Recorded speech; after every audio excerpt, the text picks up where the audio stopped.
What's up YouTube, Saf here on Super Saf TV. So we've seen plenty of low quality leaked videos of the iPhone 7 and 7 Plus. We've also seen some cool looking renders, but here I have the iPhone 7 and 7 Plus prototypes, and this is probably the closest look that we're going to get at the iPhone 7s before release. So as you can see, we have the iPhone 7 as well as the iPhone 7 Plus, both in the rose gold color, and they do look pretty nice. Let's firstly go ahead and remove the screen protectors from the iPhone 7.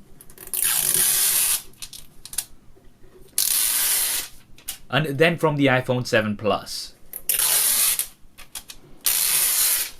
Now right away you can see that they do look quite similar to the previous iPhone models, but we have some key differences. First up, we have some redesigned antenna bands, and the look of this new design is growing on me. The bands now not as prominent as they used to be. Jumping in closer, you can see that we have the main difference, which is the cameras. On the iPhone 7 we actually have a larger camera bump than previously, and this is housing a larger sensor, so we are going to be getting better low light images coming from the iPhone 7. And quickly just testing out the case leak that we had of the iPhone 7 a few months ago, you can see that it's a perfect fit. Now initially we did think that the larger cutout was for dual cameras on the iPhone 7, but it's actually for the larger sensor. The iPhone 7 Plus on the other hand does have the dual cameras. Now these are likely to be working together to give you sharper images, better low light performance, and also possibly two different focal lengths. I personally can't wait to check these out and test them against some of the other competition. We also have a secondary mic as well as an LED flash. Now this is most likely going to be a dual tone flash.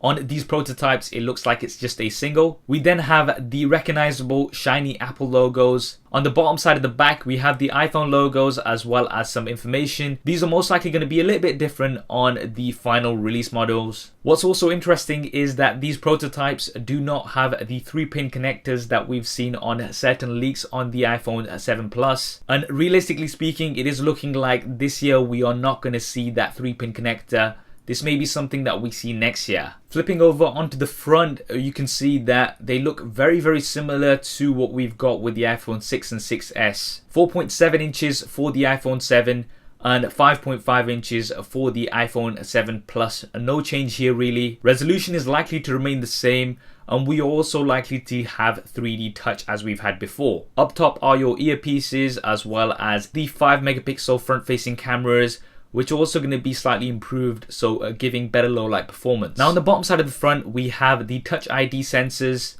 Most recent rumors are saying that these will not be pressable buttons, so instead there's going to be haptic feedback, and it may allow for some additional options. For example, if you do hold on to these a little bit longer or push down a little bit harder like with 3D touch. Up top we don't have anything, but you can definitely notice those camera humps which are bigger than ever. I personally just wish that Apple increased the thickness of these phones a little bit so that we could have a larger battery and no camera hump, but unfortunately it doesn't look like this is going to happen this year. On the left hand side, things are pretty familiar with your volume buttons as well as the mute toggle switch. Now certain leaks were pointing towards there not being a mute switch, particularly on the iPhone 7 Plus, but I think these are going to stay. On the right hand side you have the power button and the SIM card ejector trays, and finally at the bottom you can see that we have the lightning connector and what appears to be 2 speakers. Now these can possibly be 2 speakers, but there is also a suggestion that we'll only have the one bottom facing speaker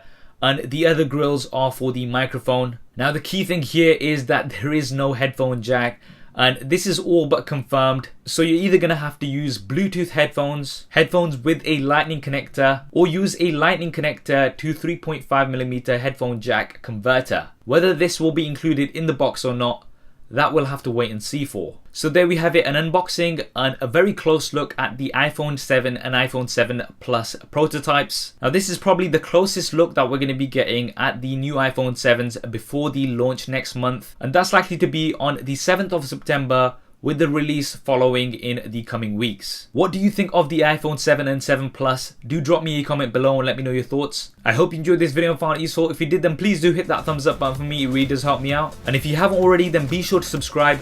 I'm going to be having lots of iPhone 7 and iPhone 7 Plus coverage as soon as they're released. Thanks for watching, this is Saf on Super Saf TV, and I'll see you next time.